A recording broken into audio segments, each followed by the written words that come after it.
പ്യാരെ ബച്ചേ കൈസേ ഹേ app. സുഖമാണോ എല്ലാവർക്കും സുഖമാണല്ലേ? അപ്പോൾ നമുക്കറിയാം, നമ്മൾ ഇന്ന് പഠിക്കാൻ പോകുന്നത് നമ്മുടെ 4ാമത്തെ മൊഡ്യൂളാണ് അല്ലേ? അപ്പോൾ അതിൻ്റെ ചിത്രമാണ് നമ്മൾ ഇന്ന് സ്ക്രീനിൽ കാണുന്നത്. നോക്കൂ, എന്ത് ചിത്രമാണ് നിങ്ങൾ കാണുന്നത്?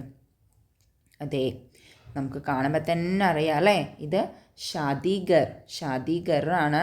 നമ്മുടെ ഷാദീഗറിൻ്റെ തലേ ദിവസത്തെ പരിപാടിയാണ് അല്ലേ? മെഹന്തിയൊക്കെ ഇട്ട് കൊടുക്കുന്നുണ്ട്, കാണുന്നുണ്ടോ? കല്യാണത്തിൻ്റെ തലേ ദിവസത്തെ ആ റിസ്മാണ് ഈ കാണുന്നത്.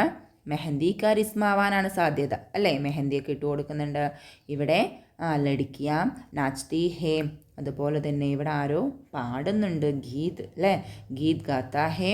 അതുപോലെ തന്നെ ഇവിടെയോ, ഇവിടെ ആളുകൾ അല്ലേ, ലോക യേ ദേഖ് കർ ഖുഷി മനാത്തേ ഹേ, സന്തോഷിക്കുന്നുണ്ട് അല്ലേ? അതുപോലെ തന്നെ നമ്മുടെ ദുൽഹന് സഹേലിയ മൈലാഞ്ചി ഇട്ട് കൊടുക്കുകയും ഒപ്പം തന്നെ പാട്ടിനൊക്കെ താളം പിടിക്കുകയൊക്കെ ചെയ്യുന്നുണ്ട്. അപ്പോൾ നമുക്ക് മനസ്സിലായില്ലേ, നമ്മുടെ ഷാദീഗറാണ്. അപ്പോൾ ഇത് ആരുടെ ഷാദീഗറാണ്?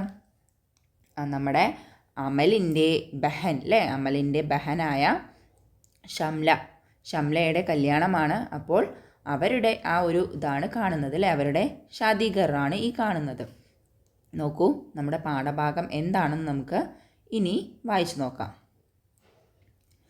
ആജ് അമൽ കി ഘർ മേ മെഹന്തി കി റിസ്മ ഹേ. ആജ് അമൽ കി ഘർ മേ മെഹന്തി കി റിസ്മ ഹേ. എന്താ പറഞ്ഞത്? ഇന്ന് അമലിൻ്റെ വീട്ടിൽ മൈലാഞ്ചിയാണ്. പൂരാ ഘർ ജഗ്മഗ് ജഗ്മഗ് കർ രഹാ ഹേ. വീട് മുഴുവനും ജഗ്മഗ് നമ്മളിപ്പോൾ കണ്ടതാണ് അവിടെ അല്ലേ? മിന്നിത്തിളങ്ങുന്നുണ്ടായിരുന്നു. ഔറത്തേം ഡോലക് ബജാ രഹി ഹേ. സ്ത്രീകൾ ചെണ്ടയൊക്കെ മുട്ടുന്നുണ്ടായിരുന്നു. അതുപോലെ തന്നെ ഷാദിക്ക് ഗീത് ഗായേ ജാ രഹേ ഹേ. കല്യാണ പാട്ടുകളൊക്കെ പാടിക്കൊണ്ടിരിക്കുന്നുണ്ടായിരുന്നു. അതുപോലെ തന്നെ സബ്കോ ഗാത്തേ ഓർ നാച്ചത്തെ ദേഖ് കർ അമൽ കോ ഏക് കഹാനി യാദ് ആയി. ഇവരെല്ലാവരുടെയും പാടലും അതുപോലെ തന്നെ ആടലും ഒക്കെ കണ്ടപ്പോൾ അമലിന് ഒരു കഥ ഓർമ്മ വന്നു. ഇതിൽ നോക്കൂ, പലരും പല തരത്തിലുള്ള കഴിവുകളാണ് കാണിക്കുന്നത് അല്ലേ? പലരെന്താ ചെയ്യുന്നത്? കുറച്ച് ഔറത്തുകൾ ഡോലക്ക് ചെണ്ട കൊട്ടുന്ന സമയത്ത് കുറച്ച് പേര് പാടുന്നു, അതുപോലെ തന്നെ കുറേ പേര് നൃത്തം ചെയ്യുന്നു. പലർക്കും പല രീതിയിലുള്ള കഴിവുകളാണ് കാണുന്നത് അല്ലേ? അപ്പം നിങ്ങൾക്കും അങ്ങനെ തന്നെയല്ലേ? നിങ്ങൾക്കും പല രീതിയിലുള്ള കഴിവുകൾ ഉണ്ടാവും അല്ലേ? ചിലപ്പോൾ ചിലവർക്ക് വരയ്ക്കാനുള്ള കഴിവാണെങ്കിൽ ചിലവർക്ക് പാടാനുള്ള കഴിവായിരിക്കും. അതല്ല എന്നുണ്ടെങ്കിൽ ചിലവർക്ക് എന്തായിരിക്കും? നന്നായി കളിക്കാനുള്ള കഴിവുണ്ടാകും, നന്നായി സംസാരിക്കാനുള്ള കഴിവുണ്ടാകും അല്ലേ? അപ്പോൾ ഓരോരുത്തർക്കും വ്യത്യസ്തമായ കഴിവുകളാണ് ഉള്ളത്. അതിപ്പോൾ ഏതൊരു വേദിയിൽ പോയാലും അല്ലെങ്കിൽ ഏതൊരു അവസരത്തിലും നമുക്ക് മനസ്സിലാവും അല്ലേ? നമ്മുടെ സ്കൂളുകളിലും നമ്മുടെ ക്ലാസ്സുകളിലും ഒക്കെ അങ്ങനെ തന്നെയല്ലേ? പലർക്കും പല രീതിയിലുള്ള കഴിവുകളാണ് ഉള്ളത്. അപ്പോൾ നോക്കൂ, എന്ത് കഥയാണ് അമലിന് ഓർമ്മ വന്നത് എന്ന് നമുക്ക് ഇനി നോക്കാം. അപ്പോൾ നമ്മുടെ കഥ തുടങ്ങുകയാണല്ലേ? കഥയുടെ പേരെന്താ? നമ്മുടെ കഹാനിയുടെ നാം ക്യാ ഹേ? സൂറത്ത് നിഹി സേറത്ത് ദേഖോ. സൂറത്ത് നിഹി സേറത്ത് ദേഖോ എന്താ അർത്ഥം? സൂറത്ത് രൂപമല്ല സ്വഭാവമാണ് നോക്കേണ്ടത് അല്ലേ? അല്ലെങ്കിൽ രൂപം നോക്കണ്ട, സ്വഭാവം നോക്കൂ എന്നാണ് പറയുന്നത്. അല്ലെങ്കിൽ നമുക്ക് പറയാം രൂപത്തിലല്ല സ്വഭാവത്തിലാണ് കാര്യം എന്നൊക്കെ നമ്മൾ പറയാറില്ലേ? ആ ഒരു ഇതാണ്. അപ്പോൾ ഇത് നമുക്ക് ഒരു സംഭവത്തിലൂടെ ഈ ഹെഡിങ്ങിൻ്റെ പൂർണ്ണമായ അർത്ഥം ഒന്ന് മനസ്സിലാക്കാം. അതിനുശേഷം നമ്മുടെ പാഠഭാഗം നമുക്ക് പഠിക്കാം. ഇവരെ നിങ്ങൾ കണ്ടിട്ടുണ്ടോ? ഇവരുടെ പേര് നിങ്ങൾക്കറിയാമോ? അറിയുമോ? ചിലർക്കറിയാം അല്ലേ? ചിലർക്ക് അറിയില്ല. ഇവരെ നമ്മുടെ ഇന്ത്യൻ വുമണാണ്. ഇവരെക്കുറിച്ച് കൂടുതൽ കാര്യങ്ങൾ പറഞ്ഞു തരാം. അതിനു മുന്നേ അടുത്ത ഒരാളെ കൂടി പരിചയപ്പെടാം. നോക്കൂ, ഇവരാരാ? അതെ, ഇവരെ നമുക്ക് എല്ലാവർക്കും അറിയാം അല്ലേ? ഗിന്നസ് പക്രു എന്ന പേരിൽ അറിയപ്പെടുന്ന, ശരിക്കത്തെ പേര് അജയ് കുമാർ എന്നാണ്, പക്ഷെ നമ്മളുടെ നാട്ടിൽ അറിയപ്പെടുന്നത് ഗിന്നസ് പക്രു എന്നാണ് അല്ലേ? അവരെ നമുക്കറിയാം, പൊക്കം കുറവാണ്, പക്ഷേ തൻ്റെ പരിമിതികളെ അതിജീവിച്ചുകൊണ്ട് നമുക്കെല്ലാവർക്കും പ്രിയപ്പെട്ട ഒരു കലാകാരനായിട്ട് അദ്ദേഹം മാറിയിട്ടുണ്ട്. അതുപോലെ തന്നെ സ്വന്തം പരിമിതികളെ ഓർത്ത് കരഞ്ഞിരിക്കുകയല്ല ചെയ്തത് അല്ലേ? അദ്ദേഹത്തിൻ്റെ കഴിവ് എവിടെയാണോ അത് കണ്ടെത്തി തിരിച്ചറിഞ്ഞ് ആ മേഖലയിൽ കൂടുതൽ കൂടുതൽ പ്രവർത്തനങ്ങൾ കാഴ്ചവെച്ചുകൊണ്ട് ഗിന്നസ് ബുക്ക് എന്ന് പറയുന്നത് എല്ലാവരെയും കയറ്റുന്ന ഒരു ബുക്കല്ല അല്ലേ. നമുക്കറിയാലോ അല്ലേ, ഗിന്നസ് ബുക്കിൽ പേര് വരണം എന്നുണ്ടെങ്കിൽ വളരെ ഫേമസ് ആയിരിക്കണം. അപ്പോൾ ആ ഗിന്നസ് ബുക്കിലടക്കം കയറിപ്പറ്റാൻ മാത്രം ടാലൻറ്റ് ഇദ്ദേഹത്തിന് ഉണ്ട്. അപ്പോൾ ഇദ്ദേഹം പൊക്കം കുറവാണ് എന്ന് പറഞ്ഞ് മിണ്ടാതെ വീട്ടിലിരുന്നതാണെന്നുണ്ടെങ്കിൽ ഈ നേട്ടം ഇദ്ദേഹത്തിന് കൈവരിക്കാൻ പറ്റുമായിരുന്നോ? ഇല്ല അല്ലേ. അപ്പോൾ രൂപത്തിലല്ല സ്വഭാവത്തിലാണ് കാര്യം, അല്ലെങ്കിൽ രൂപത്തിലല്ല പ്രവൃത്തിയിലാണ് കാര്യം. നമ്മൾ എന്താണോ ചിന്തിക്കുന്നത്, നമ്മൾ പൊക്കം കുറവാണ് എന്ന് പറഞ്ഞ് അല്ലെങ്കിൽ വേറെ എന്തെങ്കിലും നമുക്കൊരു പരിമിതി ഉണ്ടെങ്കിൽ അതും പറഞ്ഞ് സങ്കടപ്പെട്ടിരിക്കാതെ നമ്മുടെ കഴിവുകളുള്ള മേഖല ഏതാണോ അത് കണ്ടെത്തി തിരിച്ചറിഞ്ഞ് അതിൽ വിജയിക്കുകയാണ് ചെയ്യേണ്ടത്. ഇനി നമുക്ക് ആദ്യം കണ്ട ആ ഫോട്ടോ അവരെക്കുറിച്ചും കൂടെ കുറച്ച് കാര്യങ്ങൾ മനസ്സിലാക്കാം. നോക്കൂ, ഇദ്ദേഹത്തിൻ്റെ പേര് അല്ലെങ്കിൽ ഇവരുടെ പേരാണ് അരുണിമ സിൻഹ എന്നാണ് ഇവരുടെ പേര്. നല്ല ഒരു വോളിബോൾ കളിക്കാരിയായിരുന്നു ഇവർ. അപ്പോൾ ഇവർ ഒരു യാത്ര പോവുകയായിരുന്നു. ഒരു ട്രെയിൻ യാത്ര പോകുന്ന സമയത്ത് നമുക്കറിയാലോ ട്രെയിനിലൊക്കെ കുറേ സാമൂഹ്യ വിരുദ്ധരുണ്ടാവും അല്ലേ. അപ്പോൾ അങ്ങനെയുള്ള ഒരു സാമൂഹ്യ വിരുദ്ധർ ഇവരുടെ ബാഗ് കവർച്ച ചെയ്യാനായി വരും. ആ വരുന്ന സമയത്ത് ഇദ്ദേഹം എന്ത് ചെയ്യണം, അവരെ എതിർത്ത് നിൽക്കുന്ന സമയത്ത്, ഈ സംഭവം നടക്കുന്നത് 2011 കേട്ടോ. ഇവരെ എന്ത് ചെയ്യുകയാണ്, ആ സാമൂഹ്യ വിരുദ്ധർ ട്രെയിനിൽ നിന്ന് തള്ളി താഴേക്കിട്ട് കഴിഞ്ഞാൽ അറിയാലോ അവസ്ഥ അല്ലേ. അവരുടെ കാല് അപ്പം തന്നെ മുറിഞ്ഞു പോവുകയാണ്. അവർ കാണുന്നുണ്ട് അവരുടെ കാലൊക്കെ ഇങ്ങനെ എലിയൊക്കെ വലിച്ചു കൊണ്ടുപോകുന്നതടക്കം, എലി വന്ന് കടിക്കുന്നതൊക്കെ കാണുന്നുണ്ട്. അങ്ങനെ കാലില്ലാതെ ഒരു സർട്ടിഫിക്കറ്റിലെ തെറ്റുകൾ തിരുത്താനായിട്ടായിരുന്നു ഇവർ ഈ ട്രെയിൻ യാത്ര നടത്തിയത്. പക്ഷേ ഈ സാമൂഹ്യ വിരുദ്ധരുടെ ഈ ഒരു പ്രവൃത്തി കാരണം അദ്ദേഹത്തിൻ്റെ കാല് നഷ്ടപ്പെട്ട് കുറേ മണിക്കൂറുകൾ ഈ റെയിൽപാളത്തിൽ തന്നെ ഇവർ കിടക്കുന്നു. അവസാനം ഇവരെ ഹോസ്പിറ്റലൈസ് ഒക്കെ ചെയ്ത് കഴിഞ്ഞതിന് ശേഷം അവിടെ നിന്ന് അവരൊരു തീരുമാനം എടുക്കുകയാണ്, ഞാൻ ഇനി തളരില്ല, കാലില്ല എന്ന് പറഞ്ഞ് ഞാൻ തളരില്ല, ഞാൻ എനിക്കിനി എന്തായാലും വോളിബോൾ കളിക്കാൻ കഴിയില്ല അല്ലേ, പക്ഷേ ഞാൻ എൻ്റെ പേര് ഉയർത്താനുള്ള പരിശ്രമങ്ങൾ നടത്തിക്കൊണ്ടിരിക്കും എന്നുള്ള ആ ഒരു പ്രതിജ്ഞ അവരവരുടെ രോഗക്കിടക്കയിൽ തന്നെ കിടന്നെടുക്കുകയാണ്. അതിനുശേഷം അവർ തീരുമാനിക്കുന്നു എവറസ്റ്റ് കൊടുമുടി കയറണം എന്നുള്ളത്. അങ്ങനെ 2013 നിരന്തരമായ പ്രവർത്തനങ്ങൾക്കൊടുവിൽ ഇദ്ദേഹം എന്ത് ചെയ്യുകയാണ്, നമ്മുടെ 2013 എവറസ്റ്റ് കയറുകയാണ്.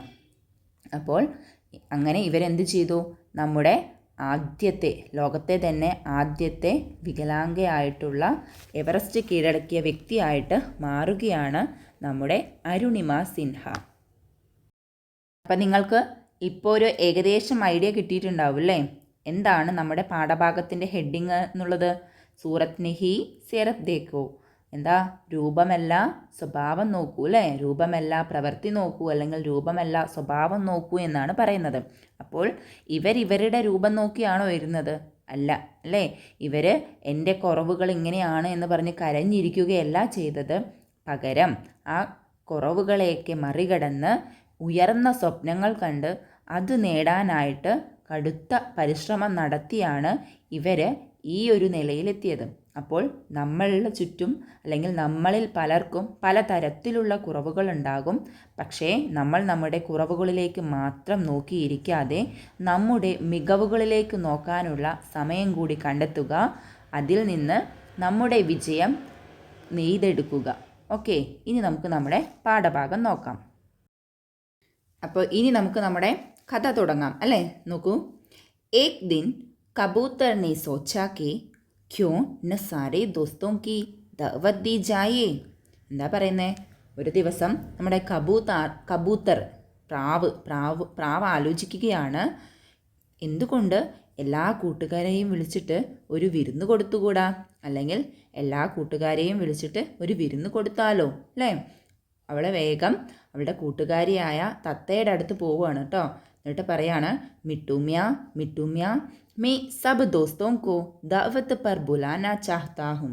എന്താ പറയുന്നത്, മിട്ടു മിട്ടു, ഞാൻ എല്ലാ കൂട്ടുകാരെയും വിളിച്ചിട്ട് ഒരു വിരുന്ന് കൊടുക്കാൻ ആഗ്രഹിക്കുന്നു, അല്ലെങ്കിൽ എല്ലാ കൂട്ടുകാരെയും ഒരു വിരുന്നിനായി ക്ഷണിക്കാൻ ആഗ്രഹിക്കുന്നു. ഉസ്നെ അപ്നെ ദോസ്ത് തോത്തെ സേ കഹ, അവൾ അവളുടെ കൂട്ടുകാരിയായ തത്തയോട് പറഞ്ഞു. അപ്പോൾ ഇത് കേട്ട നമ്മുടെ തത്തമ്മ പറയാണ് കേട്ടോ, ഈ തോ ബഡി ഖുഷി കി ബാത്ത് ഹേ, അല്ലേ, ഇത് വളരെ സന്തോഷമുള്ള ഒരു കാര്യമാണ്. ഹം സബ് മിൽക്കർ ഖൂബ് മസേ കരേങ്കി തോത്തെ നേ കഹ. തോത്ത എന്താ പറഞ്ഞത്? അത് വളരെ സന്തോഷകരമായ കാര്യമാണ്, നമുക്കെല്ലാവർക്കും ചേർന്ന് അടിച്ചു പൊളിക്കാം, അല്ലേ, നല്ല രസകരമായിരിക്കുമല്ലോ എല്ലാവരും കൂടി ചേരുന്ന സമയത്ത്. അപ്പോൾ അതിനുശേഷം നോക്കൂ, കബൂത്തറിനെ സബ്കോ ദാവത്തി, കബൂത്തർ അങ്ങനെ എല്ലാവരെയും വിരുന്നിനായി ക്ഷണിച്ചു, അല്ലെങ്കിൽ എല്ലാവരെയും ക്ഷണിച്ചു. കണ്ടില്ലേ, നമ്മുടെ എല്ലാ മൃഗങ്ങളും പക്ഷികളും ഒക്കെ ഇവിടെ വന്നിട്ടുണ്ട്, അല്ലേ, കുറേ പേരുണ്ട്. ആരൊക്കെയുണ്ട്? ബക്കരിയുണ്ട്, കുത്തയുണ്ട്, അല്ലേ, തോത്തയുണ്ട്, ബില്ലിയുണ്ട്, അങ്ങനെ ഒരുപാട് പേരുണ്ട്, അല്ലേ. അപ്പോൾ നല്ല ഭംഗിയുള്ളൊരു ചിത്രമാണ്, അല്ലേ. അപ്പോൾ കാട്ടിലെ എല്ലാ കൂട്ടുകാരും കബൂത്തറിൻ്റെ ക്ഷണം സ്വീകരിക്കുകയാണ്. അതിനുശേഷം നോക്കൂ, മ്യാവ് മ്യാവ് കർത്തി ബില്ലി ആയി, മേ കർത്തി ബക്കരി ആയി, ടീൻ ടീൻ കർത്ത തോത്ത ആയ, ഭാവ് കർത്ത കുത്ത ബി ആയ. എന്താ പറഞ്ഞത്? മ്യാവ് മ്യാവ് എന്ന് പറഞ്ഞ് ബില്ലി വന്നു, അതുപോലെ തന്നെ മേ എന്ന് പറഞ്ഞുകൊണ്ട് ബക്കരി വന്നു, അതുപോലെ തന്നെ നമ്മുടെ തത്തമ്മയും ടീൻ എന്ന് പറഞ്ഞു വന്നു, അതുപോലെ കുത്തയും ഭൗ എന്ന് പറഞ്ഞുകൊണ്ട് വന്നു. धीरे धीरे तमाम जानवर और परिंदे एक एक करके कबूतर के घर जमा हो गए. എന്താ പറയുന്നത്? പതുക്കെ മുഴുവൻ മൃഗങ്ങളും പക്ഷികളും ഓരോരുത്തരായി കബൂത്തറിൻ്റെ വീട്ടിൽ ഒത്തുകൂടി. ഓരോരോ മൃഗങ്ങളായി പതുക്കെ, അല്ലേ, ഓരോരോ മൃഗങ്ങളും പക്ഷികളും ഒക്കെ ആയിട്ട് പതുക്കെ എല്ലാവരും കബൂത്തറിൻ്റെ വീട്ടിൽ ഒത്തുകൂടി. സബ് ഏക് ദൂസരെ സെ മിൽക്കർ ബഹുത് ഖുഷ് ഹുയേ. എല്ലാവരും പരസ്പരം, അല്ലേ, ഒരാൾ മറ്റൊരാളെ കാണുക അല്ലെങ്കിൽ പരസ്പരം കണ്ടതിൽ എല്ലാവരും വളരെയധികം സന്തോഷിച്ചു. പരസ്പരം കണ്ടുമുട്ടിയപ്പോൾ എല്ലാവരും വളരെയധികം സന്തോഷിച്ചു. കിസി കാ രംഗ് ബഹുത് അച്ഛാ താ तो किसी का जिस्म, किसी की चूंझ नौकीदार थी तो किसी के पंख शानदार. എന്താ പറയുന്നത്? ചിലവരുടെ നിറം വളരെ നല്ലതായിരുന്നു, ചിലവരുടെ ജിസ്മ് ശരീരം വളരെ നല്ലതായിരുന്നു, ചിലവരുടെ ചൂഞ്ച് കൊക്ക് നൗക്കിദാർ തീ അഥവാ നല്ല കൂർത്തതായിരുന്നു.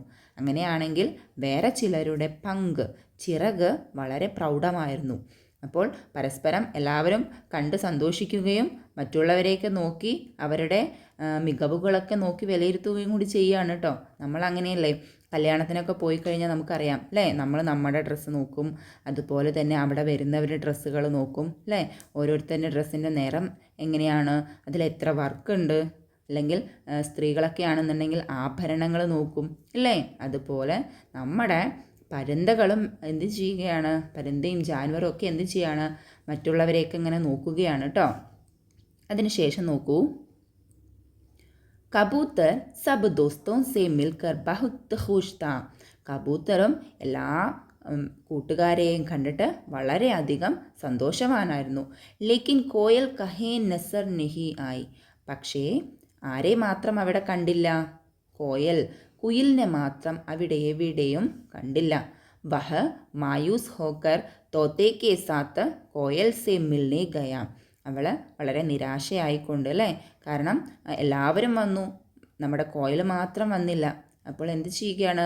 നമ്മുടെ തത്തമ്മയെയും കൂട്ടിക്കൊണ്ട് കബൂത്തർ കോയലിനെ കാണാനായി പോയി. അരി കോയിൽ റാണി തും ദഅവത് മേ ക്യോ നഹി ആയി?